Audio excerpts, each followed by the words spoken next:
तो इस बार हम software development life cycle model क्या होता है वो देखेंगे। ये हमारा सेकंड लेक्चर है जिसके अंदर हम HTLC को जानेंगे। ठीक है, फर्स्ट लेक्चर में हमने इंट्रोडक्शन देखा था। अब सेकंड लेक्चर में हम देखेंगे what is software development life cycle model. ठीक है, अब क्या होता है software development life cycle model. तो सॉफ्टवेयर को डेवलप करने के लिए एक साइकिल होती है। ठीक है, जो साइकिल होती है उसका मतलब होता है फेजेस। ठीक है, फेजेस रिपीट होते हैं। मैंने यहाँ पे थ्योरी लिख दी है। ठीक है, मैं आपको समझा देता हूँ डायरेक्टली।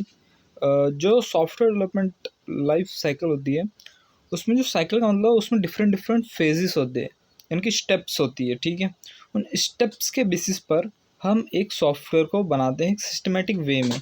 ठीक है, सिस्टमेटिक वे मतलब सबसे पहले मान लो अगर मुझे चाय बनानी है तो मैं क्या करूँगा, सबसे पहले पानी लूँगा, देन उसको गर्म करूँगा, उसके अंदर थोड़ा सा दूध डालूँगा, देन चाय पत्ती डालूँगा, शक्कर डालूँगा और उससे बनाऊँगा। ठीक है, चाय बनानी मुझे नहीं आती पर मान दो। तो इसमें जो है स्टेप बाय स्टेप हम बनाते हैं। अब भी ज़रूरी क्यों है, अब स्टेप बाय स्टेप बनाना ज़रूरी क्यों है? हम डायरेक्ट भी तो बना सकते हैं। ये क्वेश्चन तो होता है ना, वही सॉफ्टवेयर बनाना है तो हम स्टेप बाय स्टेप क्यों बना, डायरेक्टली बना लेते हैं। ठीक है, अब ये जो है नेसेसरी इसलिए हैं और ज़रूरी इसलिए हैं क्योंकि जो कस्टमर होता है वो इसके अंदर अपना टाइम और पैसे को इन्वेस्ट करता है। ठीक है, ठीक है, वो एक्सपेक्ट करता है कि जिस कंपनी को वो देगा, ठीक है, उसको अगर इसकी सर्विसेज पसंद आई, ठीक है, तो फिर क्या करेगा वो, हमको बहुत सारे प्रोजेक्ट्स देगा। ठीक है, अगर उसकी रिक्वायरमेंट्स कंप्लीट हो जाती है, ठीक है, उसकी रिक्वायरमेंट्स अगर हमारे जो प्रोजेक्ट है, जो हमारा प्रोजेक्ट है उसकी मदद से अगर उसकी रिक्वायरमेंट्स पूरी फुलफिल हो जाती है और वो पूरा सेटिस्फाई हो जाता है, ठीक है, तो फिर हमको और भी दे सकता है बनाने के लिए प्रोजेक्ट्स। ठीक है, इसलिए हमें इसकी ज़रूरत पड़ती है। ठीक है, इसमें सबसे बड़ा फैक्टर होता है कॉस्ट का। ठीक है, हमें इसमें कॉस्ट को मेंटेन करना पड़ता है। ठीक है, इसके लिए भी उसकी ज़रूरत पड़ती है। स्टेप बाय स्टेप बनाने में हमारा कॉस्ट भी बचता है। मान लो अगर उसे कोई चीज़ पसंद नहीं आ रही, अगर मान लो हमने सिस्टमेटिक नहीं बनाया, डायरेक्टली बना दिया और उसे दे दिया, ठीक है, और उसे पसंद नहीं आया तो हमारा तो टाइम वेस्ट हो जाएगा, ऊपर से कॉस्ट जो हमने उसको बनाया उसका कॉस्ट अलग लग जाएगा। ठीक है, तो ऐसा न करके हम एक एक चीज़ उससे पूछ पूछ कर या फिर बता कर या पहले ही बता दिया जाए उससे अच्छा है। ठीक है, अब इस तरीके से होता है हमारा HDLC model, software development life cycle model. इस तरीके से होता है। मेरी ड्राइंग थोड़ी अच्छी नहीं है। तो इसमें क्या होता है, सबसे पहले आता है फर्स्ट जो फेज़ होता है वो होता है प्लानिंग का। हम सबसे पहले प्लानिंग करते हैं। अगर हमें कोई प्रोजेक्ट बनाना है तो सबसे पहले उसकी प्लानिंग करेंगे कि भाई बनाना क्या है, नीड क्या है। अब मान लो हमारा प्लान बना कि भाई हमको क्या करना है, एक लाइब्रेरी मैनेजमेंट के लिए बनाना है। ठीक है, और लाइब्रेरी मैनेजमेंट के लिए बनाना है तो फिर लाइब्रेरी मैनेजमेंट का मान लो कोई आया है, एक मान लो एक मैं हूँ सॉफ्टवेयर डेवलपर और सामने मेरे पास एक कस्टमर है। कस्टमर ने कहा भाई कि तुम क्या करो, मेरे पास लाइब्रेरी है उसके लिए मुझे एक सॉफ्टवेयर बनाना है। ठीक है, तो उसने मुझे बता दिया। अब मैंने प्लानिंग की कि उसके अंदर क्या क्या होगा, जो जो रिक्वायरमेंट्स है उसके हिसाब से मैंने उससे बात पूछ लिया। ये हो गई मेरी प्लानिंग। ये कम्युनिकेशन के थ्रू होता है, बोल कर मैं उसे बताऊँगा कि ये सब होगा। ठीक है, ये सब प्लान कैसा है। द डिफाइनिंग और एनालिसिस, सेकेंड जो फेज़ होता है वो होता है डिफाइनिंग या फिर एनालिसिस। डिफाइनिंग मतलब अब मैंने जो मेरा प्लान है उसे बता दिया। ठीक है, अब उसके अंदर उसे डिफ़ाइन किया जाएगा क्या उसे वो पसंद आया।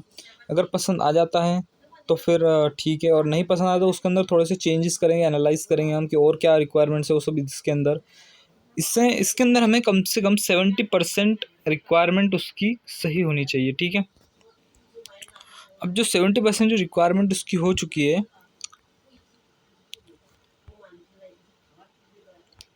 एक सेकेंड, जो उसकी जो 70% रिक्वायरमेंट जो हो चुकी है, अब उस 70% में हम क्या करेंगे, अगर मान लो हम पूरा 100% ले लेते हैं, ठीक है, तो कस्टमर की कोई ना कोई रिक्वायरमेंट चेंज होती रहती है तो हम इसी लूप में फंस जाएंगे।